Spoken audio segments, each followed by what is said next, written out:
Hi, I'm Dr. Gayatri, physician Changamalli Remedium. Here we have Dr. Shani, senior physician Changamalli Vaidibhavan with us. വളരെ relevant ആയിട്ട് ഇപ്പം നമുക്ക് കേട്ടുവരുന്ന ഒരു രോഗാവസ്ഥ അല്ലെങ്കിൽ ഒരു കണ്ടീഷൻ ആണ് PCOD അല്ലെങ്കിൽ PCOS. അപ്പൊ ഇതിനെക്കുറിച്ച് കുറെ മിഥ്യാധാരണകൾ എന്ന് പറയുന്നത് ഇപ്പോഴും നമ്മുടെ സമൂഹത്തിൽ വളരെയധികം നിലനിൽക്കുന്നുണ്ട്. അപ്പൊ നമുക്ക് അതിനൊരു അവയർനെസ് എന്നുള്ള രീതിയിലാണ് നമ്മൾ ഇന്നത്തെ ഡിസ്കഷൻ മുന്നോട്ട് കൊണ്ടുപോകുന്നത്.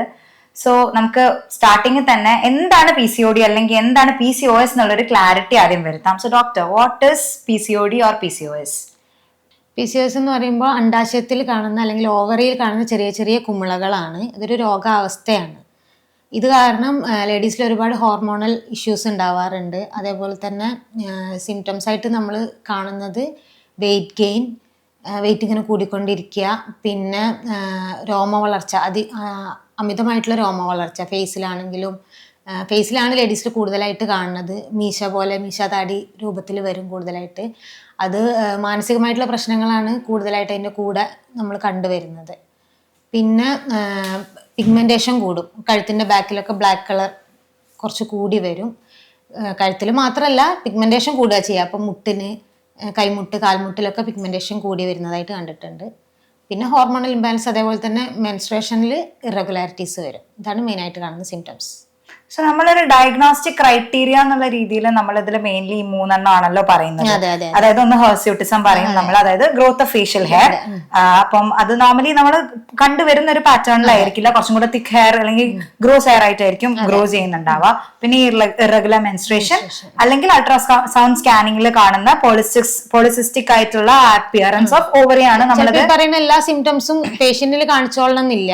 നമ്മൾ സ്കാൻ ചെയ്യുമ്പോൾ വേറെ എന്തെങ്കിലും പീരിയഡ്സ് റെഗുലർ ആയിട്ടൊക്കെ ആവും ചിലപ്പം സ്കാനിങ് ചെയ്യുന്നത്. അപ്പോഴാവും PCOD ഡയഗ്നോസ് ചെയ്യുന്നത്. ഇപ്പം വളരെ കോമൺ ആയിട്ടുള്ള കേസസിൽ നമുക്ക് ചിലപ്പം ചില പേഷ്യൻസിന്റെ കേസസിൽ അവരുടെ മെൻസ്ട്രൽ സൈക്കിൾ കറക്റ്റ് റെഗുലർ ആയിട്ട് പോകുന്നുണ്ടാവും.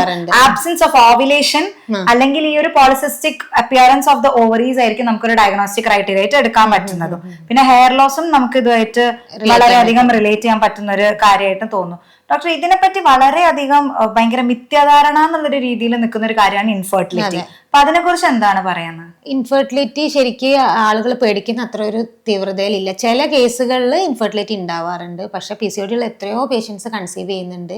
ട്രീറ്റ്മെന്റിന് ശേഷം കൺസീവ് ചെയ്യുന്നുണ്ട്. ചിലപ്പോൾ ഒരു ട്രീറ്റ്മെന്റും ഇല്ലാണ്ട് തന്നെ പേഷ്യൻസ് കൺസീവ് ചെയ്യുന്നുണ്ട്. അപ്പം ടോട്ടലി ശരിക്കും പറഞ്ഞു കഴിഞ്ഞാൽ ആ ഒരു റോങ് ആയിട്ടുള്ള ഒരു കോൺസെപ്ഷൻ നമ്മൾ ശരിക്കും മാറ്റണം എന്നുള്ളതാണ് കാര്യമായിട്ട് ഇവിടെ പറയുന്നത്. ആ ഒരു കോൺസെപ്റ്റ് ഇല്ല ശരിക്കും എല്ലാവരും. അപ്പം ഇൻഫെർട്ടിലിറ്റി ശരിക്കും ഇതുമായിട്ടൊരു ലിങ്കിങ് അല്ല. ശരിക്കും ആ ഒരു ഫിയർ ഓഫ് ഇൻഫെർട്ടിലിറ്റി കാരണം ശരിക്കും ഒരു ട്രോമ ബോണ്ടഡ് ആയിട്ട് നമുക്ക് PCOS കണ്ടുവരുന്നുണ്ട്. കുറെ സൈക്കോളജിക്കൽ ഇമ്പാക്റ്റും ഇല്ലേ? അതാണ് കൂടുതലായിട്ട് ഇതിൽ കണ്ടുവരുന്നത്. കാരണം വെയിറ്റ് ഗെയിൻ ആണെങ്കിലും മുഖത്തെ രോമ വളർച്ച ആണെങ്കിലും ഒക്കെ ഒരു യങ്സ്റ്റേഴ്സിലാണ് അധികം ഈ അസുഖങ്ങൾ കണ്ടുവരുന്നത്. അപ്പോൾ അവരെ സംബന്ധിച്ചിടത്തോളം അവർക്ക് മെന്റലി ഭയങ്കര ഒരു ആളുകളെ ഫേസ് ചെയ്യാനുള്ള മടി, ഇതൊക്കെയാണ് കൂടുതലായിട്ട് കണ്ടുവരിക. ഒരു ലോ സെൽഫ് എസ്റ്റീം ആയിട്ടുള്ള ബോഡി ഇമേജസിനെ പറ്റി കൂടുതൽ കോൺഷ്യസ് ആവാം, അങ്ങനത്തെ കുറെ കാര്യങ്ങളുണ്ട്. അപ്പൊ നമ്മൾ ആയുർവേദത്തിലേക്ക് കടക്കുമ്പോൾ ഇതിന് എന്തൊക്കെ ട്രീറ്റ്മെന്റ് മൊഡാലിറ്റീസ് അല്ലെങ്കിൽ എന്തൊക്കെ ചികിത്സാ രീതികളാണ് നമുക്ക് കൂടുതലായിട്ട് ഇതിലേക്ക് അഡോപ്റ്റ് ചെയ്യാൻ പറ്റുന്നത്? നമുക്ക് OP ബേസിസിൽ നമ്മൾ ട്രീറ്റ്മെന്റ് ചെയ്യും. അതിന്റെ കൂടെ അഡ്മിറ്റ് ചെയ്തിട്ട് നമുക്ക് ടോക്സിക് റിമൂവൽ ചെയ്യണം. ശരിക്കും അതിൽ പ്യൂരിഫിക്കേഷൻ ചെയ്യാണ് ചെയ്യുക. നമ്മൾ മെയിനായിട്ട് വമനം അല്ലെങ്കിൽ വിരേചനം ചെയ്യും, സ്നേഹപാനം ചെയ്തിട്ട്. പിന്നെ എക്സ്റ്റേണൽ ആപ്ലിക്കേഷൻ ഉണ്ടാവും. പിന്നെ കുമിളകളൊക്കെ ചുരുങ്ങാൻ വേണ്ടിയിട്ടുള്ള രീതിയിലുള്ള ചികിത്സയാണ് കൊടുക്കുക. പിന്നെ വസ്തി, ശിരോധാര, ഫുൾ ബോഡി ട്രീറ്റ്മെന്റ് ഒക്കെ ചെയ്യാറുണ്ട്. അത്യാവശ്യം ഇഫക്റ്റീവ് ആയിട്ട് തന്നെ നല്ല റിസൾട്ട് ഉണ്ടാവും. നല്ല ഇഫക്റ്റീവ് ആയിട്ട് തന്നെ നമുക്ക് മാനേജ് ചെയ്യാൻ പറ്റാറുണ്ട്. ഇപ്പൊ നമ്മള് ഒരു കൺവെൻഷണൽ മെത്തേഡ് ഇപ്പൊ നമ്മൾ ഡിപ്പെൻഡ് ചെയ്യുകയാണെങ്കിലും വെയിറ്റ് ലോസ് ഒരു മെയിൻ ആയിട്ടുള്ള ഒരു ട്രീറ്റ്മെന്റ്, അതായത് നമ്മൾ ഈ ഒരു ട്രീറ്റ്മെന്റ് പ്രോട്ടോകോൾ ഫോളോ ചെയ്യുമ്പോൾ വെയിറ്റ് ലോസ് ഒരു മെയിൻ ആയിട്ടുള്ള ഒരു കാര്യമായിട്ട് പറയുന്നുണ്ടല്ലോ. അപ്പൊ അതിനും ചെയ്തിട്ടാണ് നമ്മൾ ട്രീറ്റ്മെന്റ് ചെയ്യുക. അപ്പൊ സിംറ്റമാറ്റിക് ആയിട്ട് ഇപ്പൊ ഈ വെയിറ്റ് ഗെയിൻ അല്ലെങ്കിൽ വെയിറ്റ് ലോസ് എല്ലാവരിലും ഉണ്ടായിക്കൊള്ളണം എന്നില്ല.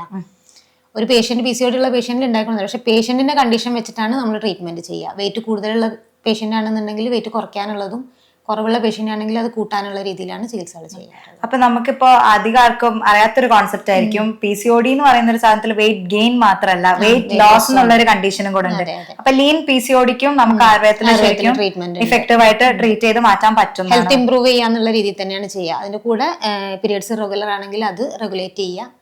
ബാക്കിയുള്ള സിംറ്റമാറ്റിക് റിലീഫിനുള്ള ട്രീറ്റ്മെന്റുകളാണ് ചെയ്യാറുള്ളത്. ഇപ്പം PCOS ലിങ്ക്ഡ് ആയിട്ട് നമുക്ക് കുറെ ട്രോമ എപ്പിസോഡ്സ് അല്ലെങ്കിൽ ഡിപ്രസീവ് എപ്പിസോഡ്സ് അല്ലെങ്കിൽ കൂടുതൽ അഗ്രസീവ് ആവാം, അങ്ങനത്തെ കുറെ കണ്ടീഷൻസ് അല്ലെങ്കിൽ സൈക്കോളജിക്കലി ആസ്പെക്ടിൽ നമ്മൾ നോക്കുകയാണെങ്കിൽ ഒരുപാട് ഇൻഫ്ലുവൻസ് ഉള്ള ഒരു കണ്ടീഷനാണ് ഇത്. അപ്പൊ ഇതിന് നമുക്ക് ആയുർവേദത്തിൽ എന്തൊക്കെ ചെയ്യാൻ പറ്റും? നമ്മൾ ശരിക്കും ഒരു ടീമായിട്ടാണ് വർക്ക് ചെയ്യുന്നത്. അപ്പോൾ സൈക്കാട്രി സൈക്കോളജി സപ്പോർട്ട് വേണമെങ്കിൽ അത് കൊടുക്കും. ഇതിന് കൂടെ യോഗ, മെഡിറ്റേഷൻ, ഈ വക ട്രീറ്റ്മെൻറ്റ് ഇത് സപ്പോർട്ടീവായിട്ട് ചെയ്യാറുണ്ട്. അതേപോലെ തന്നെ ഏത് അസുഖമാണെന്നുണ്ടെങ്കിലും ഇപ്പോൾ PCOD മാത്രമല്ല എല്ലാ രോഗത്തിലും ഇങ്ങനെ തന്നെയാണ് ചെയ്യുന്നത്. സപ്പോർട്ടീവായിട്ടുള്ള ഒരു ട്രീറ്റ്മെൻറ്റ് നമ്മൾ കൊടുക്കും, സപ്പോർട്ട് കൊടുക്കും. അപ്പോൾ ചിലർക്ക് ഇത് ദേഷ്യം കൂടുതലായിട്ടാവും കാണുക, ചിലർക്ക് ഡിപ്രസീവായിട്ടാവും കാണുക, ചിലർക്ക് എന്താ പറയുക വിശപ്പ് കൂടുതലായിട്ടാവും കാണുക. അങ്ങനെ പല രീതിയിലാണ്, അതായത് ഈ ബിഞ്ച് ഈറ്റിംഗ് എപ്പിസോഡ്സ് അല്ലെങ്കിൽ തീരെ കഴിക്കാതിരിക്കുക, അങ്ങനത്തെ ചേഞ്ചസുകളൊക്കെ കാണും. ഇപ്പോൾ ഹോർമോൺ ഇപ്പോൾ നോർമലി എടുത്ത് നോക്കിക്കഴിഞ്ഞാൽ പീരിയഡ്സിന്റെ ടൈമിൽ വരെ ഒരുപാട് ഹോർമോണൽ ഇംബാലൻസ് വരുന്നുണ്ട്. അപ്പോൾ അത് റിലേറ്റഡ് ആയിട്ട് തന്നെ നമുക്ക് മെന്റലി ഒരുപാട് പ്രശ്നങ്ങൾ ലേഡീസ് എപ്പോഴും ഫേസ് ചെയ്യുന്നതാണ്. അതിപ്പോൾ പീരിയഡ്സ് ടൈമിൽ വേറെ ആവും, ഓവുലേഷൻ ടൈമിൽ വേറെ ആവും, ലൂട്ടിയൽ ഫേസ്, ഓരോ സ്റ്റേജിലും വ്യത്യാസം വരും. അതേപോലെ തന്നെ PCODയിലും നല്ല രീതിയിൽ മെന്റൽ ഇഷ്യൂസ് ഉണ്ടാവാറുണ്ട്. അപ്പൊ അതിന് സപ്പോർട്ടീവ് തെറാപ്പി നമ്മൾ ചെയ്യാറുണ്ട്. ഇപ്പൊ ഞാൻ നേരത്തെ മെൻഷൻ ചെയ്ത പോലെ ട്രോമ ലിങ്ക്ഡ് ആയിട്ടുള്ള PCOD നമ്മൾ വളരെ കോമൺ ആയിട്ട് കാണുന്നുണ്ട്. അതായത് ഇപ്പൊ പണ്ട് സെക്ഷൽ അബ്യൂസ് നേരിട്ട കുട്ടികള് അല്ലെങ്കിൽ ഒരു അബ്യൂസീവ് ചൈൽഡ് എപ്പിസോഡ്സ് ചെറുപ്പത്തിൽ ഉണ്ടായിരുന്ന കംപ്ലീറ്റ് ഹിസ്റ്ററി എടുക്കുക എന്നുള്ളതാണ് ഇതിൽ ഏറ്റവും ഇമ്പോർട്ടൻ്റ് ആയിട്ടുള്ള കാര്യം. അപ്പൊ നമ്മൾ എല്ലാ സൈഡും നോക്കിയിട്ട് വേണം ട്രീറ്റ്മെന്റ് ചെയ്യാൻ. അപ്പൊ നമുക്ക് മെന്റൽ ഫാക്കൽറ്റി ഒരു ഭയങ്കര ഇമ്പോർട്ടൻ്റ് ആയിട്ട് എടുത്തിട്ട് വേണം ചെയ്യേണ്ടത്. എല്ലാവരും സ്ഥിരമായി ധരിച്ചു വെച്ചിരിക്കുന്ന ഒരു കോൺസെപ്റ്റിന്റെ ഔട്ട്സൈഡ് ആയിട്ടാണ് ഇപ്പൊ കൂടുതൽ കാര്യങ്ങൾ നമ്മൾ അറിയുന്നത്. കാരണം ആദ്യം എന്ന് വെച്ചിട്ടുണ്ടെങ്കിൽ PCOD ഒരു കംപ്ലീറ്റ്ലി ഇൻഫെർട്ടിലിറ്റി കോസ് ചെയ്യുന്ന അല്ലെങ്കിൽ കൂടുതൽ വണ്ണം ഉള്ളവർക്ക് മാത്രം വരുന്ന അങ്ങനത്തെ ഒരു ക്ലോസ്ഡ് സർക്കിളിൽ മാത്രം ഡിസ്കസ് ചെയ്തപ്പെട്ടുകൊണ്ടിരുന്ന ഒരു ടോപ്പിക് ആയിരുന്നു. അപ്പൊ നമുക്ക് അറിയാം അങ്ങനെ മാത്രമല്ല, കുറെ സ്ട്രെസ് ലിങ്ക്ഡ് ആയിട്ടും കുറെ ലൈഫ് സ്റ്റൈൽ റിലേറ്റഡ് ആയിട്ടും ഭയങ്കര ഇമ്പോർട്ടന്റ് ആണ്. അതെ, ഫുഡായിട്ട് ഇപ്പൊ ഔട്ട്സൈഡിൽ നിന്നുള്ള ഫുഡുകൾ കൂടി ലൈഫ് സ്റ്റൈൽ തന്നെ മാറിയില്ല. ഈ സ്ട്രെസ് ഇൻഡ്യൂസ്ഡ് PCODനെ പറ്റിയാണെങ്കിലും ഈ ലീൻ PCODനെ പറ്റിയാണെങ്കിലും ആൾക്കാർക്ക് അധികം അങ്ങോട്ട് അറിയില്ല. അപ്പം എല്ലാവരെയും വിചാരം തടി കൂടുക തന്നെയാണ്, വെയിറ്റ് ഗെയിൻ മാത്രമായിട്ട്. അപ്പം കുറെ നമ്മളെ ബോഡി ഇമേജ് ഇഷ്യൂസ് അല്ലെങ്കിൽ ഒരു ലോ സെൽഫ് എസ്റ്റീമിലേക്ക് ഇൻഡിവിജ്വൽസിനെ ലീഡ് ചെയ്യുന്ന രീതിയിലായിരുന്നു എപ്പോഴൊരു സൊസൈറ്റിയൽ ആയിട്ടുള്ള ഒരു സ്ട്രക്ചർ ഫോം ചെയ്തിട്ടുണ്ട്. ഐ ഹോപ്പ് നമ്മളുടെ ഈ ഡിസ്കഷൻ അവരെ അതിന് help ചെയ്യുന്നുള്ളത്. So it was a nice discussion with you. Thank you.